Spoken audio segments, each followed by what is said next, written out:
এখন দেখো ঘড়িতে 12টা 10 আর আমি এই কিছুক্ষণ আগেই পুজো করলাম। আজ বৃহস্পতিবার, তাই লক্ষ্মীবারে তো ফুল দিয়ে পুজো করি, তাই এই পুজো করা হয়ে গেছে। আর ওইদিকে রান্নাও বসিয়ে দিয়েছি। আর আমাদের গপুকে দেখো, আজকের অন্যরকম মালা পড়েছে গপু। আর এইদিকে তো পুজো হয়ে গেছে। আর এখানে হচ্ছে ডাল, আর ডালের সাথে আরও অনেক কিছু আছে, তাই কি কি রান্না হচ্ছে তোমাদের সঙ্গে শেয়ার করব। এখানে দেখো অনেকটা পেঁয়াজ আর রসুন কেটে নিয়েছি। এই পেঁয়াজ রসুনটা ভাজবো, তারপর এই ডালটা শুকনো লঙ্কা আর সর্ষে দিয়ে ফোড়ন দেব। আর ডালের মধ্যে কিন্তু নুন হলুদ দিয়ে দিয়েছি। এখানে দেখো শুকনো লঙ্কা ভেজে তুলে রেখেছি, আর এখানে রসুন ভাজা হচ্ছে, এর মধ্যে পেঁয়াজও দিয়ে দেব।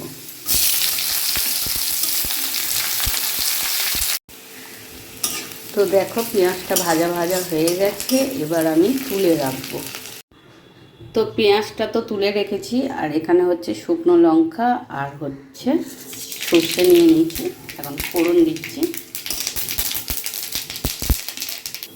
তো এবার ডালটা ঢেলে দেব।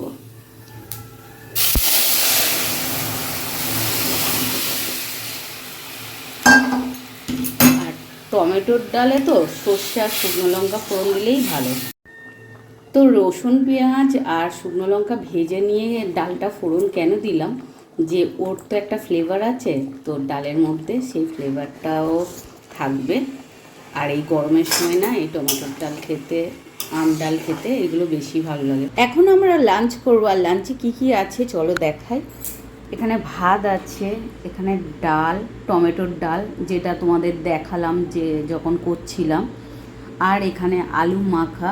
ওই রসুন পেঁয়াজ ভেজেছিলাম না শুকনো লঙ্কা, তাই এই আলু ভাতে মাখার জন্যই। আর এখানে করেছি লাউ দিয়ে বড়ি দিয়ে একটা শুকনো তরকারি। তো এই হয়েছে আমাদের আজকের লাঞ্চ। দারুণ খাওয়া, এই গরমের জন্য তো একদম পারফেক্ট। আজকের আমাদের লাঞ্চটা কেমন হয়েছে তোমরা অবশ্যই কমেন্ট করে বলো। টাটা।